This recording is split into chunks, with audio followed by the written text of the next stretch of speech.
Okay, so we're going to start off today with a little piece that is not in the Pentacles, but is just about sort of Solomonic magic.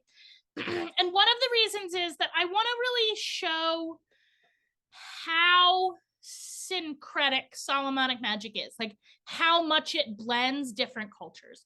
So Sefer Razim is, I would characterize it as a book of Solomonic magic. Although unlike most books I would characterize as Solomonic, like the book itself doesn't reference Solomon at all. Like it doesn't claim that this is Solomonic magic, but it's very similar in style. So,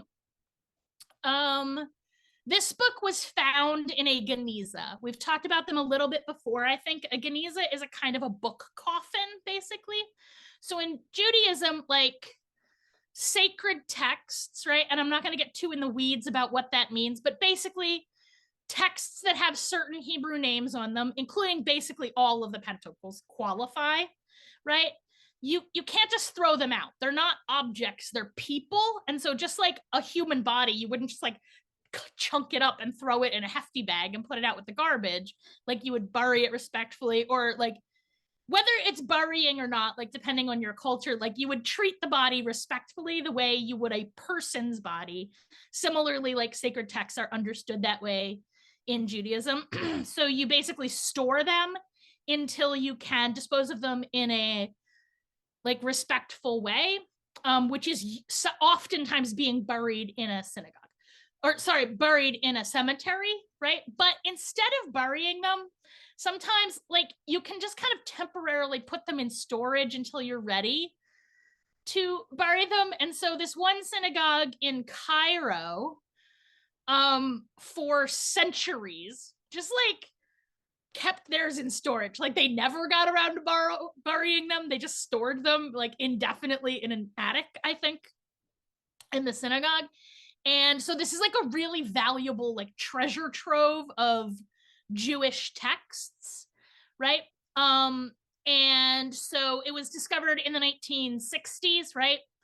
And people started working with the texts and piecing them together. And one book that came out of that. So we don't have a complete manuscript of the book, but we have several partial manuscripts that like between all the different manuscripts, we can put together a full text, right? This text, like the manuscripts come in different ages, but the text itself was probably written in the 3rd century CE. And it's very like Hellenistic Jewish, right? So it's very much like a Jewish take on Greek magic, right? Which is in many ways like sort of I would say like the two most important roots of Solomonic magic broadly, right? So again, that book is called Sefer HaRazim, the Book of Secrets, right? So one thing that's a little surprising to see in that text that we don't usually see in Jewish texts is an invocation of Helios, right?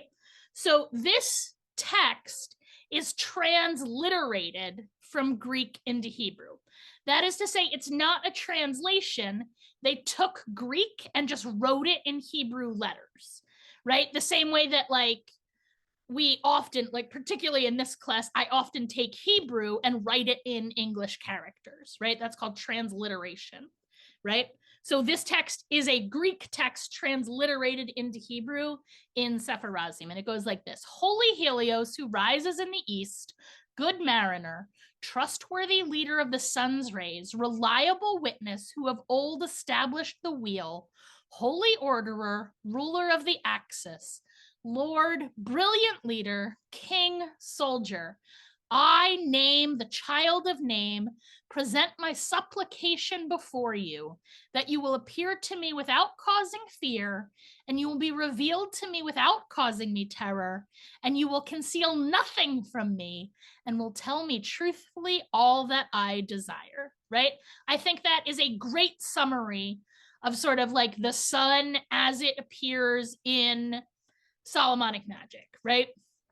That the sun is the sun's most essential character as a leader, right? Is this idea that like he is navigating, he's the one who orders the cosmos, right?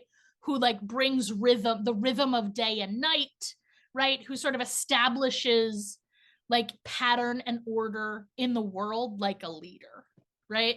I think those are the qualities that we see most often in the sun when we're looking at Solomonic magic and more broadly at Hellenistic Jewish magic generally.